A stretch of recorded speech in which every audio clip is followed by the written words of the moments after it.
October 1966. A stuntman dies on John Wayne's movie set. What the studios offer to his widow is just a ridiculous insult. Wayne hears about it. What he does next will make the studio regret that offer. Here is the story. The horse falls wrong. Pete Keller hits the ground at the wrong angle. His neck snaps. The sound carries across the desert. Everyone hears it. Cast, crew, director, John Wayne. They all hear it, and they all know. Pete Keller is dead. It's October 15, 1966, Monument Valley, Arizona. They're filming The War Wagon. It's a Western, big budget, major studio, Universal Pictures. Wayne is the star. Pete is the stunt coordinator. Was the stunt coordinator. Now he's lying in the dirt with a broken neck while 50 people stand there watching. The medics arrive. Check for pulse. Check for breathing. Nothing. Pete Keller is 38 years old, married, 3 kids, ages 6, 8, and 11. He's been doing stunts for 15 years, never had a serious injury. Until today. Wayne stands 20 feet away, watching. His face is stone, but his hands are shaking. Production shuts down. The sheriff arrives, asks questions, takes statements, rules it accidental death.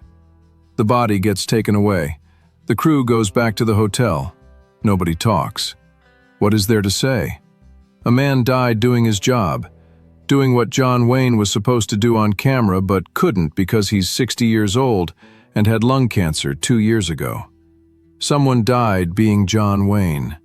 That's what stuntmen do. They die being other people. Before we continue, quick question for you. Have you ever seen something happen at work that nobody wanted to talk about? Drop your state in the comments. It's mid-October in Arizona. The days are still hot, low 90s, but the nights get cold fast, desert weather. The film crew is staying at a motel in Mexican Hat, Utah, 40 miles from the set. The War Wagon is a big production. Kirk Douglas is the co-star. Howard Keel, Robert Walker Jr. Good cast, good script, good money. Universal is spending $3 million on this picture. That's serious money in 1966. Stunt work is dangerous, everyone knows that. But it pays well. Pete Keller made $15,000 a year. That's double what most working men make. It's enough to buy a house, support a family, send kids to college someday. But you earn every dollar. You risk your life every day. Pete's wife is Linda Keller. She's 34 years old, high school sweetheart, married Pete when she was 19, followed him to Hollywood, watched him break bones for movie stars, patched him up, sent him back out. That's what stunt wives do. They wait, they worry, they pray nothing goes wrong. On October 15th, something went wrong. The studio sends someone to Linda's house that same day. A lawyer, junior executive type, suit and tie, clipboard. He sits at her kitchen table. Her 3 kids are in the other room with a neighbor. Linda's eyes are red. She hasn't slept, hasn't eaten, just got the call 6 hours ago. Her husband is dead. The lawyer is polite, professional. He's done this before. He pulls out papers. Mrs. Keller, Universal Pictures wants to express our deepest condolences for your loss. Pete was a valued member of our team. Linda doesn't respond, just stares. We'd like to offer a settlement, $5,000. Sign here and we'll have a check to you within 2 weeks. Linda looks at the number, $5,000. For her husband's life, for 15 years of risking everything, for leaving her alone with 3 kids and a mortgage. $5,000? It's a generous offer, Mrs. Keller. Pete knew the risks. This isn't a liability situation. The studio is offering this out of goodwill. Linda's hands start shaking.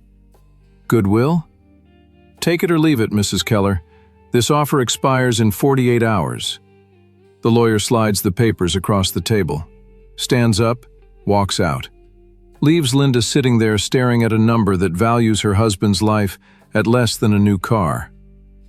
John Wayne doesn't sleep that night. He's in his hotel room in Mexican Hat. Can't stop thinking about Pete, about the sound, about Linda.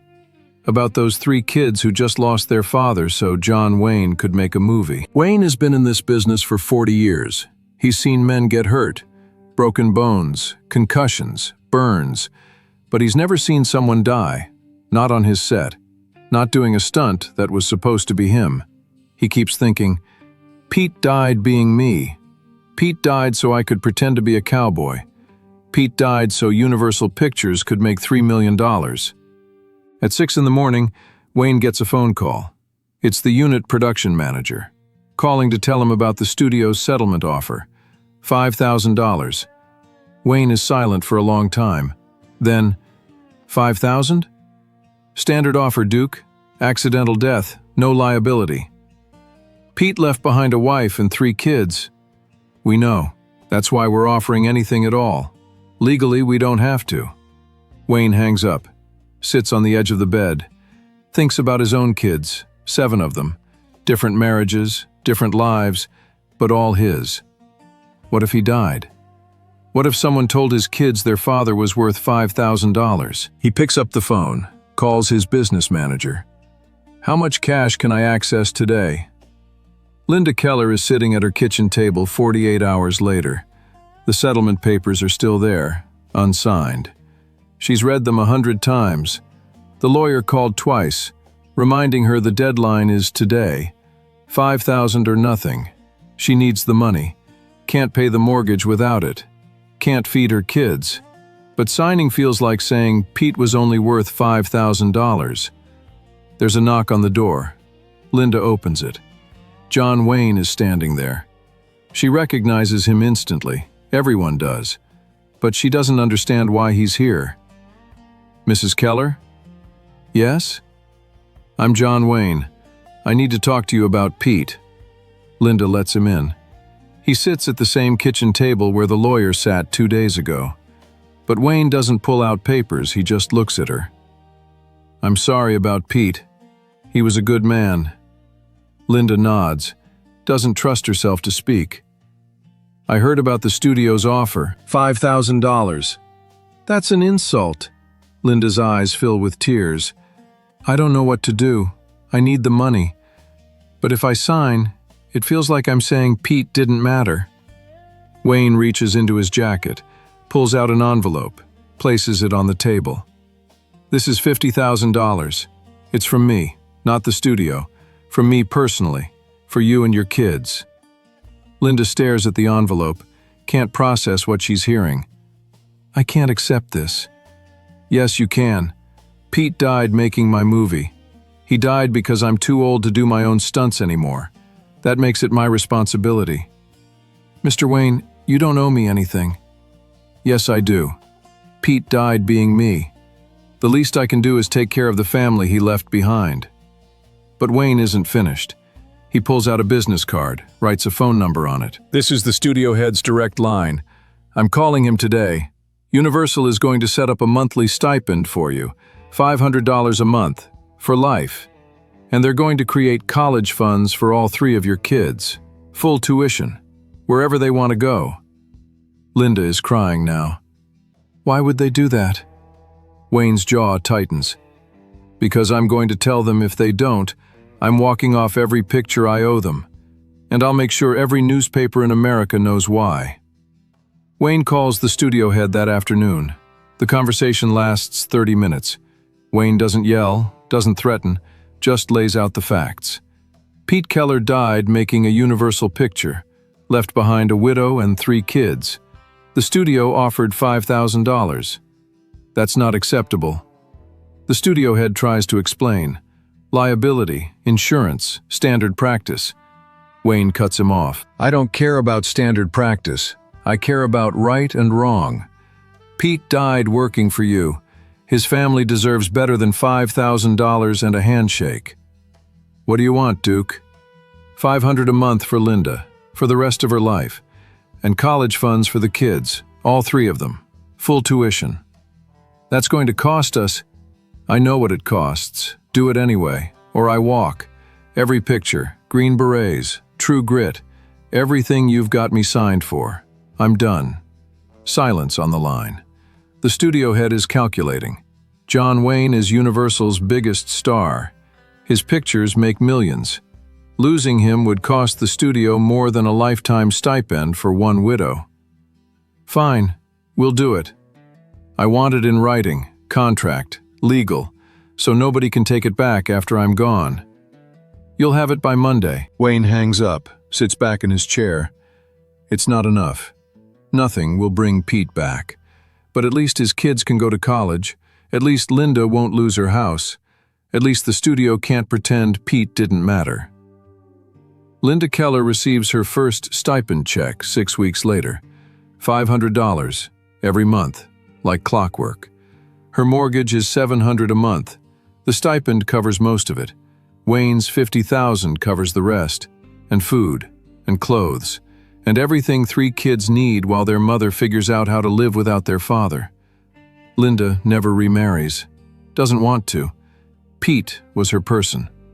She raises the kids alone, works part-time at a grocery store, takes the stipend every month and doesn't take it for granted. Every check reminds her that someone fought for her family when the system wanted to forget them. All 3 kids go to college. The oldest becomes a teacher.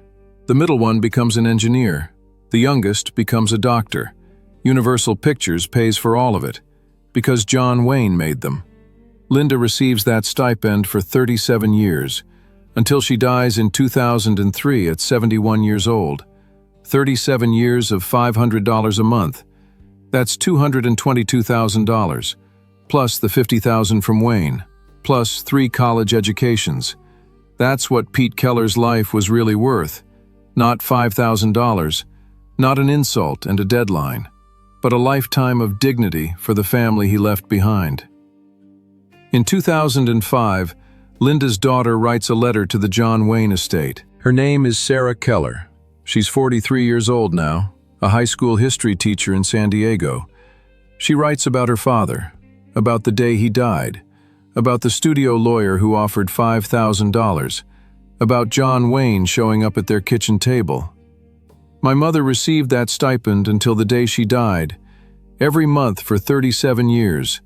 We went to college because of it. We kept our home because of it. My mother kept her dignity because someone fought for her when she had no fight left. Duke didn't know us. We were strangers. But he saw my mother's pain and decided it mattered. He used his power to force a studio to do the right thing. Not because he had to, because he chose to. My father died making movies, but John Wayne made sure we didn't die with him. I teach my students about power and how people use it. I tell them about the day a movie star walked away from a red carpet to fight for a widow. That's how you measure a man, not by what he has, but by what he gives to people who can't give back. The letter is in the John Wayne Museum now, next to a photo of Pete Keller, next to the settlement papers Universal wanted Linda to sign, next to Wayne's personal check for $50,000. If this story moved you, hit that subscribe button and drop a like. Leave a comment below. What do you think about what John Wayne did for Linda and her family? We'd love to hear your thoughts. And unfortunately, they don't make men like John Wayne anymore.